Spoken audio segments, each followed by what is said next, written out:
আজকে আমার ছাত্রছাত্রীদের জন্য কিছু বিজ্ঞানীর মজাদার কথা শোনাবো। তো আজকে একটা ঘটনা আপনাদের শোনাই। একটা ক্লাসে স্যার ঢুকলেন। ঢোকার পর স্যার ক্লাসে বললেন যে আজকে তোমাদের একটা অঙ্ক দেব, তো যে অঙ্কটা করতে পারবে তাকে এক জোড়া জুতো দেব। তো সবাই রাজি হলো। স্যার একটা অঙ্ক দিলেন। অঙ্ক দেওয়ার পর সবাই অঙ্কটা করে দেখালো। তো করে দেখানোর পর স্যার বললেন, তো আমি তো এক জোড়া জুতো দেবো বলেছি, তো সবাই তো এখন অঙ্কটা ঠিক করেছে, তাহলে কি করা যাবে? এক কাজ করা যাক, যে লটারি করা যাক। তাই লটারিতে যে পাবে তাকে জুতোটা দেওয়া হবে। তোমরা এক কাজ করো, তোমরা প্রত্যেকে কাগজে যা সে নিজের নাম লিখে আমাকে দাও। যেমন স্যার বললেন, সব ছেলেমেয়েরা তাই করলো।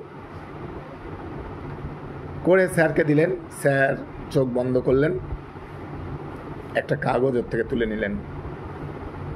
সমস্ত ক্লাসঘর প্রিন্ট অফ সাইলেন্ট, কার নাম আসে। তো স্যার খুলে দেখলেন যে ক্লাসের ফার্স্ট বয়, 1 নম্বর রোল আব্দুল, তার নামটা উঠেছে। তারপরে তো এই পর্যন্ত তো গেল। এখন তারপরে জুতোটা স্যার তাকে দিতে যাবে, এমন সময় দেখছে স্যারের চোখে জল। তো ক্লাসের ছেলেমেয়েরা স্যারকে জিজ্ঞাসা করলেন, স্যার কি ব্যাপার, আপনি তো আমাদের জুতো দেবেন বলেছেন, কিন্তু জুতো দিতে গিয়ে আপনার চোখে জল কেন? স্যার তখন বললেন, আসলে আমি তোমাদের বলেছিলাম অঙ্কটা দেব এবং যে অঙ্কটা পারবে তাকে জুতো দেব। আসলে আমার উদ্দেশ্য ছিল যে তোমাদের ক্লাসের ফার্স্ট বয়, তো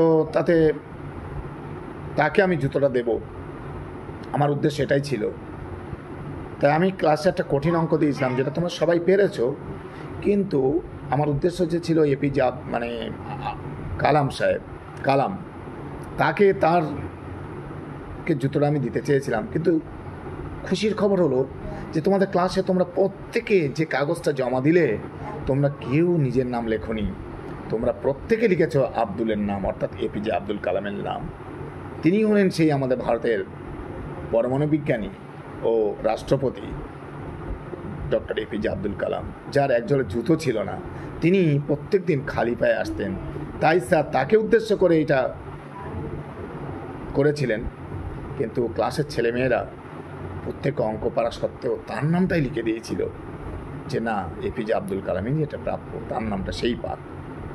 তো শুনলেন ঘটনাটা, কি সুন্দর একটা ঘটনা, যে আমাদের এপিজে আব্দুল কালাম তো কত দরিদ্র গরিব ছিলেন, জুতো কেনার পয়সা ছিল না। সেটা শুনলে আজকে এই পর্যন্ত।